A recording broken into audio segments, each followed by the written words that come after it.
Dubai Eye 103.8. So, without further ado, let's introduce our first guest. In the studio is Dr. Layla Marzooqi. She is a cardiologist at Al Zahra Hospital. So, first of all, good morning. Good morning to you, Natalie. Okay, so we're going to break this down a little bit because you would hope most people don't ever need to come and see you. Is the best thing. The best part of your job would be if nobody ever needed to come and see you. If we all did such a good job of looking after our hearts that we were okay. But there are things that we can do and there are things that are genetic, but there is a big link between stress and heart disease, and it's something that you're really keen to raise awareness of. Yeah, sure. I always say prevention is better than cure. As you've mentioned, I'd like to reduce the number of people who are coming to see me. But obviously, as you've mentioned, there are so many causes of heart disease. Some of them it's not modifiable, and some of them are modifiable. And as you know, that heart disease is the number one killer worldwide these days, and including UAE. And some of the modifiable causes that we have, which we know is overweight, obesity, smoking, having a healthy lifestyle, and be more active and exercising. And actually, one of the things that a lot of people might not be aware of is stress, as you mentioned. And a study has shown that the stress could be bad for your heart as much as smoking and high blood pressure, actually. And the other point that comes up: who doesn't have a stress these days? But as you know, Natalie, a little bit stress is good because that will make a person who has exam to go and study hard for it in order to pass the exam. However, if everything in moderation is good, but if the stress level goes up to a higher degree, then it becomes affecting our mental status and our physical status. Okay, so there's a fine line between, stress that is helpful and productive, and then the stress that becomes overwhelming, overbearing, and affecting our health. What are the kind of warning signs people need to look out for when we are seeing that stress and heart disease combination coming together? Sure.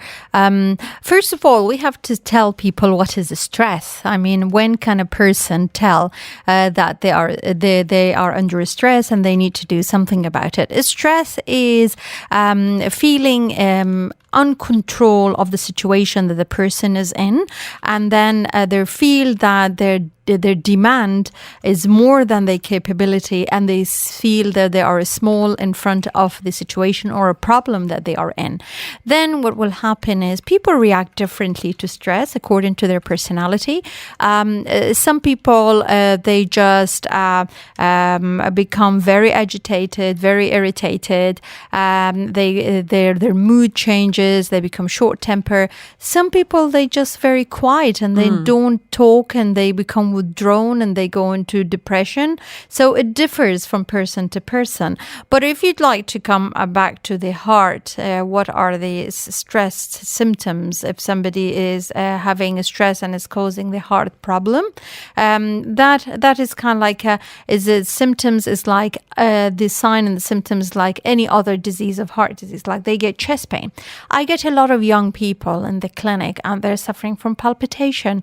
They're in their 20s and 30s and they say that I have chest pain, and sometimes they feel dizzy as well and shortness of breath. So they are kind of like a range of symptoms that they might be having. Okay, and in terms of what things we can do ourselves, what kind of role do things like sleep and what we eat, what kind of importance do they place in this? Sleep is very important, Natalie, that you mentioned, because some people, when they are under stress, it's either they sleep a lot or they don't sleep. Okay, so it depends on the personality of a person as well. And then lack of sleep as well. It's one of the cause of mental exhaustion, physical exhaustion. And then people get physiological changes out of this. And people usually wonder what does the relation between stress and heart diseases. So So as we know, stress leads to reduce of your immunity system, increase your inflammation in the body by increasing the production of your white cell. And if we increase inflammation, that is not good for the artery of the heart. And then stress, of course, first thing it does, it affects the heart by increasing your blood pressure and increasing your pulse rate. And then, of course, it leads to increase the clotting factors in the body. And we know if we have a clot, if we have inflammation, that leads to blocking of the arteries of the heart and then leading to chest pain and heart attack. And not only that, Natalie, because stress has an effect on the muscle of the heart and causing a disease called broken heart syndrome. So that's real. Yes, it is. It is actually. And it is very well known in the literature. Personal experience, I had 3-4 patients with this condition. Wow. It could be loss of a beloved one. It could be natural disaster like earthquake, for example, or failing an exam or being diagnosed with a severe disease. So the body gets a rush of the stress hormones, which is the adrenaline and the steroid. And that has a big effect on the muscle of the heart, weakening the muscle of the heart and leading to failing of the heart muscle and then leading to shortness of breath and all these symptoms. But the good news, Natalie, is majority of the people, they recover from this disease within 1 month. Female, unfortunately, like us, Natalie, are more prone to this disease. Really? Yes, and postmenopausal ladies, they are more prone to this disease. And if somebody gets it at once, there's kind of like 10 to 13% chance of recurrence. Wow. I didn't know if that was something that we heard about in movies or in books, but it's real. It's very real. Yeah, this scene is very common that we see in a movie that somebody gets like a very bad news and then they put their hand on the chest and they say, oh, I've got a pain, and then they collapse. But really, this is kind of like a true thing that could happen. Stress could lead to heart failure and could lead to heart attack as well. What are the best strategies that we can do then to reduce that stress? Because like you said, life is changing, life is fast. You have anxiety about work, finances, relationships, all of these kinds of things. We have lots of external pressures on us causing stress, causing anxiety. What are the things that we can do to manage that stress and reduce it? Stress is unavoidable, and even children these days, they go through stress because of the life that we're living in is demanding, is very fast, and the technology and the thing.